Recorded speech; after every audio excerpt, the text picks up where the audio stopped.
are tough to manage.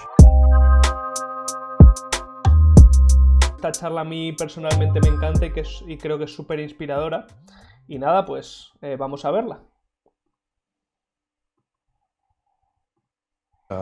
What's the millennial question? Apparently, millennials as a generation, which is a group of people who were born approximately 1984 and after, are tough to manage.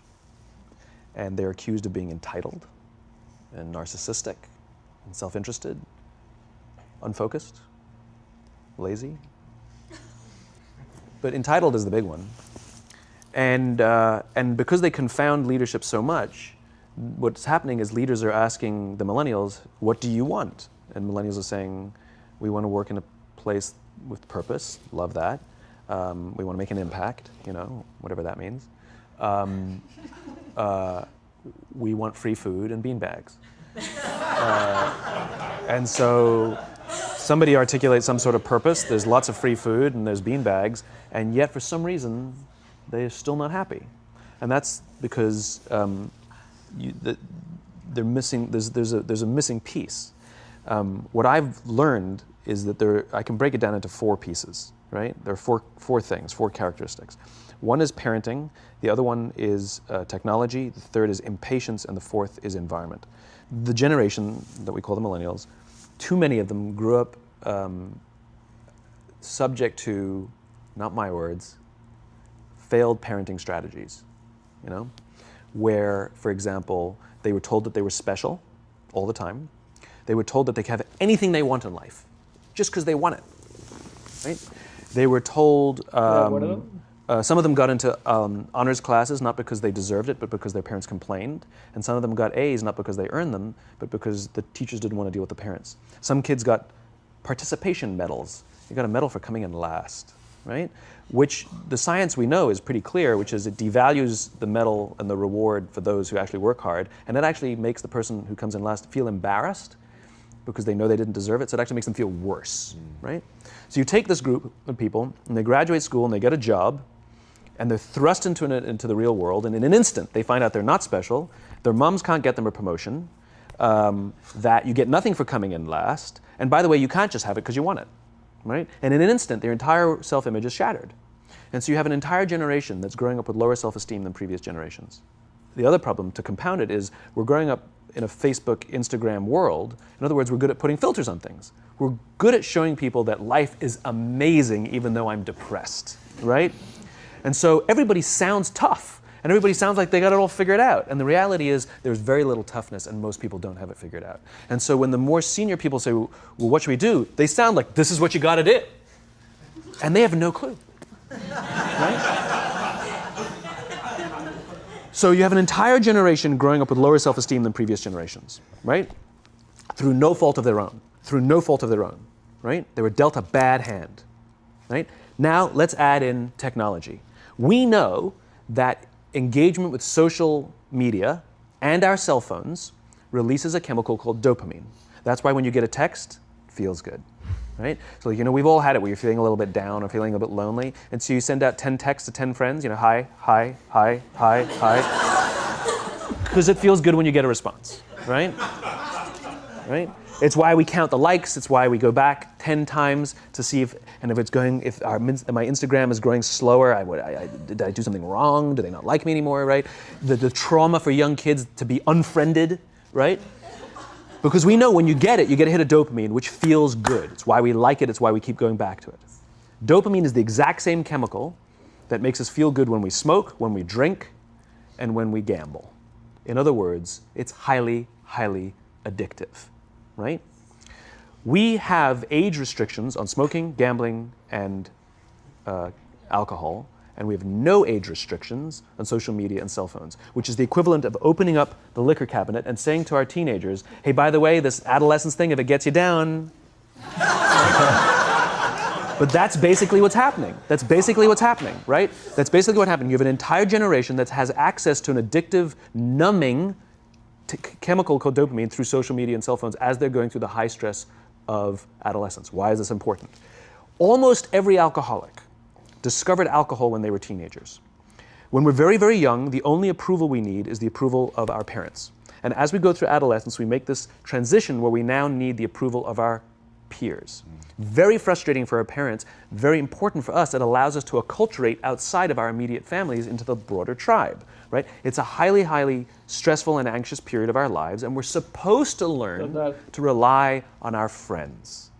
Some people, quite by accident, discover alcohol and numbing effects of dopamine to help them cope with the stresses and anxieties of adolescence. Unfortunately, that becomes hardwired in their brains, and for the rest of their lives, when they suffer significant stress, they will not turn to a person, they will turn to the bottle. Social stress, financial stress, career stress, that's pretty much the primary reasons why an alcoholic drinks. Esa es una de las cosas. Yo creo que el manejo del estrés es algo que tendría que ser fundamental que nos enseñaran desde pequeños y no lo hacen, ¿sabes? Y es una sensación que viene muy a menudo en nuestra vida y que no sabemos cómo manejarla, ¿no? O sea, tanto en exámenes como en situaciones cotidianas, pues no nos han enseñado. Right? What's happening is because we're allowing unfettered access to these dopamine-producing devices and media, basically it's becoming hardwired, and what we're seeing is as they grow older, too many kids don't know how to form deep, meaningful relationships. Their words, not mine. They will admit that many of their friendships are superficial. They will admit that their friends, that they don't count on their friends, they don't rely on their friends, they have fun with their friends, but they also know that their friends will cancel on them if something better comes along. Deep, meaningful relationships are not there because they never practice the skill set, and worse, they don't have the coping mechanisms to deal with stress. So when significant stress starts to show up in their lives, they're not turning to a person, they're turning to a device, they're turning to social media, they're turning to these things which offer temporary relief. We know, the science is clear, we know that people who spend more time on Facebook suffer higher rates of depression than people who spend less time on Facebook, right? These things balanced. Alcohol is not bad, too much alcohol is bad. Gambling is fun, too much gambling is dangerous, right? There's nothing wrong with social media and cell phones. It's the imbalance, right? If you're sitting at dinner with your friends and you're texting somebody who's not there, that's a problem. That's an addiction. If you're sitting in a meeting with people you're supposed to be listening to and speaking, and you put your phone on the table, face up or face down, I don't care, that sends a subconscious message to the room that you're just not that important to me right now, right? That's what happens. And the fact that you cannot put it away is because you are addicted, right? If you wake up and you check your phone before you say good morning to your girlfriend, boyfriend, or spouse, you have an addiction. And like all addiction, in time, it'll destroy relationships. De hecho, la palabra distracción viene de de quitar, la atracción, que es aquello que te impulsa y que te mueve y que te atrae, ¿no? Entonces te quita lo que te atrae o lo que quieres, ¿no? Entonces estas son las distracciones. It'll cost time and it'll cost money and it'll make your life worse, right? So you have a generation growing up with lower self-esteem that doesn't have the coping mechanisms to deal with stress, right? Now you add in the sense of impatience, right? They've grown up in a world of instant gratification. You want to buy something, you go on Amazon, it arrives the next day. You want to watch a movie? Log on and watch a movie. You don't check movie times. You want to watch a TV show? Binge. You don't even have to wait week to week to week, right? I know people who skip seasons just so they can binge at the end of the season, right? Instant gratification. You want to go on a date, you don't even have to learn how to be like, hey. You don't even have to learn and practice that skill. You don't have to be the uncomfortable one who says yes when you mean no and says no when you mean no, but yes when you don't have to swipe right. Bang, I'm a stud. Right? You don't have to learn the social coping mechanisms, right? Everything you want, you can have instantaneously. Everything you want, instant gratification, except job satisfaction and strength of relationships. There ain't no app for that. They are slow, meandering, uncomfortable, messy processes. And so I keep meeting these wonderful, fantastic, idealistic, hardworking, smart kids. They've just graduated school. They're in their entry-level job. I sit down with them and I go, how's it going? They go, I think I'm going to quit. I'm like, why? They're like, I'm not making an impact. I'm like, you've been here 8 months. You know? It's as if they're standing at the foot of a mountain. And they have this abstract concept called impact that they want to have in the world, which is the summit. What they don't see is the mountain. I don't care if you go up the mountain quickly or slowly, but there's still a mountain. And so what this young generation needs to learn is patience. That some things that really, really matter, like love, or job fulfillment, joy, love of life, self-confidence, a skill set, any of these things, all of these things take time. Sometimes you can expedite pieces of it, but the overall journey is arduous and long and difficult. And if you don't ask for help and learn that skill set, you will fall off the mountain, or you will, the worst case scenario, and we're already seeing it, the worst case scenario is we're seeing an increase in suicide rates, we're seeing an increase in this generation, we're seeing an increase in accidental deaths due to drug overdoses, we're seeing more and more kids drop out of school or take leaves of absence due to depression, unheard of. These are all, this is really bad.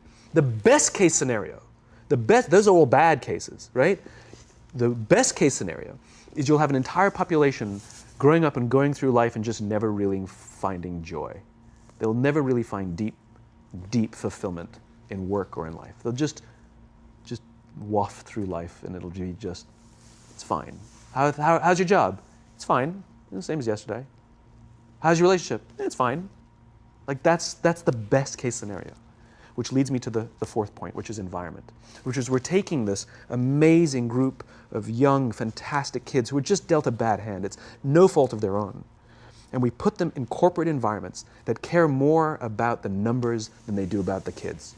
They care more about the short-term gains than the long-term life of this young human being. We care more about the year than the lifetime, right? And so we are putting them in corporate environments that aren't helping them build their confidence, that aren't helping them learn the skills of cooperation, that aren't helping them overcome the challenges of a digital world and finding more balance, that isn't helping them overcome the need to have instant gratification and teach them the joys and impact and the fulfillment you get from working hard on something for a long time that cannot be done in a month or even in a year. And so we're thrusting.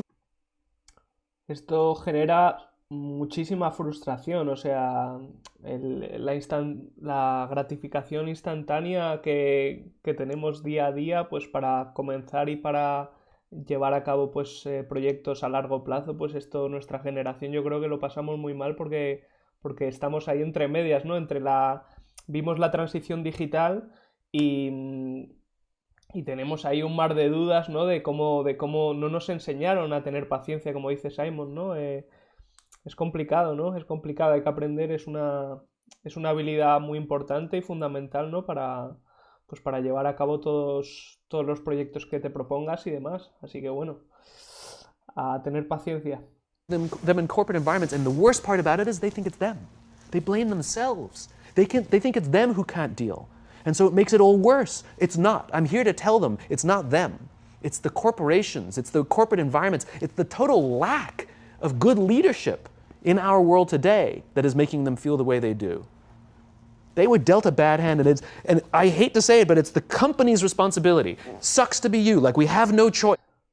Es como que las empresas se han quedado en el siglo pasado y nos falta ese liderazgo desde el propósito, ¿no? Desde el porqué, ¿no? Que ahora en el siguiente vídeo vamos a ver que también es de Simon de qué habla, pero nos faltan referentes en ese aspecto, ¿no? Y yo creo que es importante que empiecen a salir este tipo de personas. Right? This is what we got, and I wish that society and their parents did a better job. They didn't. So we're getting them in our companies, and we now have to pick up the slack. We have to work extra hard to figure out the ways that we build their confidence. We have to work extra hard to find ways to teach them the social skills that they're missing out on. There should be no cell phones in conference rooms. None. Zero. And I don't mean the kind of like sitting outside waiting to text. I mean like when you're sitting and waiting for a meeting to start, this is what we all do. We all sit here and wait for the meeting to start. Meeting starting? Okay. And we start the meeting. No, that's not how relationships are formed. Remember we talked about it's the little things? Relationships are formed this way. We're waiting for a meeting to start and we go, how's your dad? I heard he was in the hospital. Oh, he's really good. Thanks for asking. He's actually at home now. Oh, I'm really glad. It was really amazing. I know, it was really scary for a while. That's how you form relationships. Hey, did you ever... Mucho más sencillo quedarse mirando el móvil y no preocuparse por la otra persona porque es mostrar tu vulnerabilidad, ¿no? that report done? Oh my God, no, I didn't. I'll help you out. Can I help you out with that? Really? That's how trust forms. Trust doesn't form at an event in a day. Even bad times don't form trust immediately. It's the slow, steady consistency. And we have to create mechanisms where we allow for those little innocuous interactions to happen. But when we allow cell phones in conference rooms, we just, okay, have the meeting. And then my favorite is like when there's a cell phone there and you go like this, you go. It rings and you go. I'm not going to answer that. Mr. Magnet. O cuando muchas veces hasta te sientes incómodo de estar simplemente sentado en un banco sin hacer nada, sin tener el móvil en la mano. O sea, te sientes hasta incómodo de no estar con el móvil, ¿no? De decir, mira este pavo que hace que no tiene el móvil, que no está usando el móvil, ¿no? Que está ahí simplemente parado. You know? When you're out for dinner with your friends, like I do this with my friends. When we're going out for dinner and we're leaving together, we'll leave our cell phones at home. Who are we calling? Maybe one of us will bring a phone in case we need to call an Uber or take a picture of our meal. Goes without saying, come on. I mean, I'm an idealist, but I'm not insane. You know? Not a heathen. I mean, it looked really good. We'll take one phone. And so it's like an alcoholic. The reason you take the alcohol out of the house is because we cannot trust our willpower. We're just not strong enough. But when you remove the temptation, it actually makes it a lot easier. And so when you just say, don't check your phone, people literally will go like this. And somebody will go to the bathroom, and what's the first thing we do? Grab the phone. Because I wouldn't want to look around the restaurant for a minute and a half, you know? But if you don't have the phone, you just kind of enjoy the world. And that's where ideas happen. The constant engagement is not where you have innovation and ideas. Ideas happen when our minds wander and we go, and you see something, I bet they could do that. That's called innovation, right? But we're taking away all those little moments, right? You should not, and none of us should charge our phones by our beds. We should be charging our phones in the living rooms, right? Remove the temptation. You wake up in the middle of the night because you can't sleep, you won't check your phone, which makes it worse. But if it's in the living room, it's relaxed, it's fine. But it's my alarm clock. Buy an alarm clock. They cost $8, right? I'll buy you an alarm.